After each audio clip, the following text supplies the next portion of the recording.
bottom of the boat. As they pull up the nets onto the boat, there's water filling up on the bottom of the boats. In the boat, you could see Eric speaking to one of the children to find out if he was trafficked or where he's from, while George, one of the IOM partners, is speaking to the fishermen. These are the children in the rehabilitation center and the wonderful women who take care of them. Here they're giving good food, and this is the t-shirts that students at Metuchen High School made that I brought over to the students from the Metuchen High School Art Club. This is Mawuli. Mawuli is the most laid back of all the children we rescued. He's the only one who didn't complain about being beat because of his just laid back, cooperative nature. What's all this from? What happened here?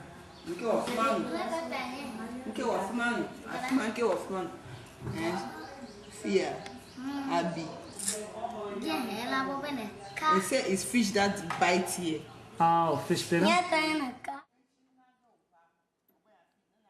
This is Vida. When I first met Vida, she was still with the family that owned her. She had a baby on her back and was cleaning dishes and helping to cook. Her job was to clean the fish, take care of the children, and always work. Vida is very angry still and has no desire to see her mother or her father because they sold her. The work is tedious and hard. What about Wisdom? Any story that you could think This is Wisdom. Wisdom was my favorite.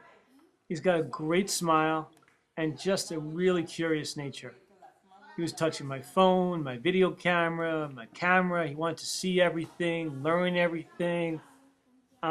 Just really curious, sweet kid, and also very affectionate. And if they want to, they say they should do any work and they are tired, they cannot do it, they beat them. At times, they are beaten there. This was a meeting that Eric had with children who'd been rescued. He talks to them, finds out how they're doing. Even when he's teaching them and showing them how to blow up a ball, there's always questions about how they're doing and what's going on. I brought a gift of soccer balls to Ghana. Ghana is by far the most popular sport there. And we gave them balls and pumps, so they have that with them.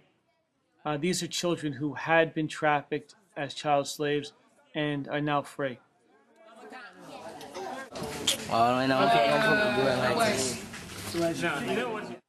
We rescued Mawuli and Wisdom from this village and this fisherman, but there was a third boy that he owned. His name was Joshua. We wanted Joshua to be released too, but the second wife wouldn't allow that.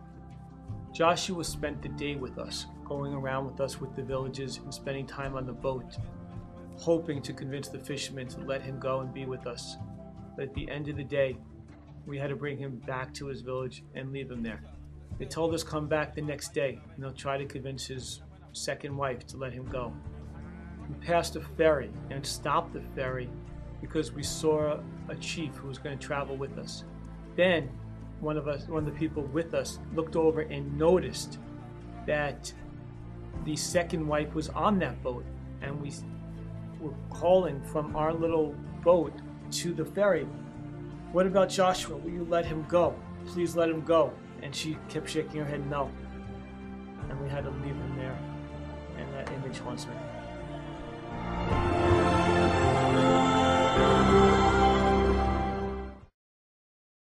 This idea came out of my political institute class. We were discussing Ghana and the trafficked children. We also discussed Greg Mortensen and his work in 3 Cups of Tea to build schools in the tribal areas of Afghanistan. One of my students put 2 and 2 together and said we should build a school in Ghana.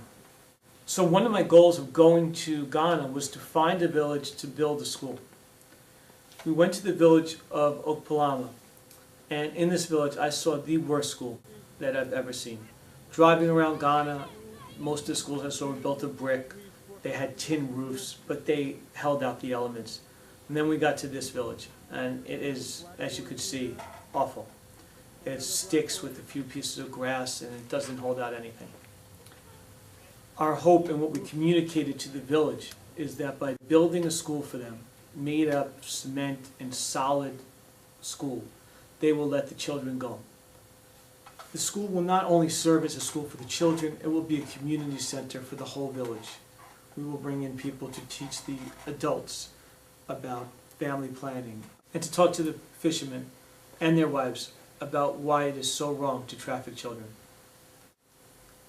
For the past few years, we have worked to rescue 1, 2, and even 1 year, 5 children.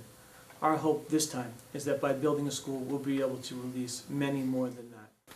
All the fishing children in this village, we hope, will be let go. The parents and the children will be educated into a new way of living.